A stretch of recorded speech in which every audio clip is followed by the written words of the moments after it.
of years ago, one of our journalists in the Irish Times said, agents of a foreign state control our schools. And I'm going to set out the framework for why he said that. There's a case at the European Court of Human Rights now. It's a Cork woman. Her name is Louise O'Keefe, and she's taken the state to the European Court. She's been to the Supreme Court already. And in that case, Justice Hardymans looked at the education system, and he said the state cedes control of the education system to the interest of patron bodies. And if you look up the word cede in the dictionary, it'll say surrender by treaty. So we surrender control of our education system to the interests of patron bodies. Now, the main patron body in Ireland is the Catholic Church. At primary level, they control over 92% of the schools. So the state, the Republic of Ireland, surrenders control of its education system in the main to the agents of a foreign state, because the Holy See classes itself and is classed as a foreign state.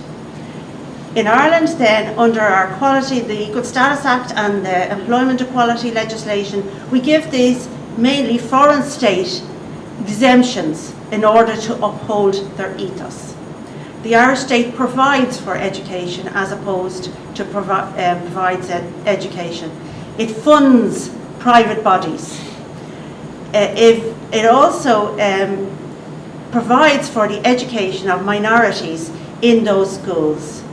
So that means that if you're a secular parent or even a religious minority in a particular area, you have no option and are coerced into sending your children to the local Catholic school. They can give preference to co-religionists, and they can discriminate on the basis of religion. That's basically what it is. The European Court of Human Rights are looking at this case next March. Now, the Irish Human Rights Commission have pointed out in a third-party submission to the European Court that it doesn't believe that the human rights of citizens in Ireland are protected in these schools. So that means such rights as freedom of conscience, the right to equality before the law, and the right to be free from discrimination. A couple of years ago, the United Nations Human Rights Committee took Ireland to task over the religious integrated curriculum in these schools. They said it breaches the rights of secular parents and their children. And they picked out secular parents and their children. They said it was discrimination, breaches their right to equality before the law, and their right to freedom of conscience, and it also breaches the rights of the child. So you have 5 bodies now under 5 conventions taking Ireland to task over the Irish education system.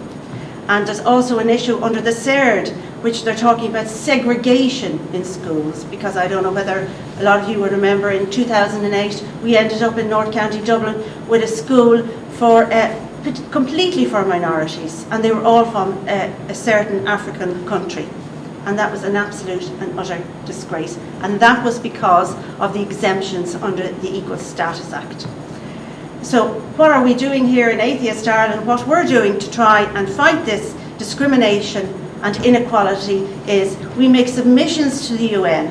We have met the Council of Europe, and we're pushing to find Ireland, for the UN to find Ireland in breach of its international obligations. And in another year or so, Ireland is up under the International Covenant on Civil and Political Rights. And we will be there, we'll have made a submission, and we'll continue to fight for the right to equality before the law, to be free from discrimination, and our right to freedom of conscience, because that is what you would expect in a modern democratic republic, and that is what we have not got at this stage.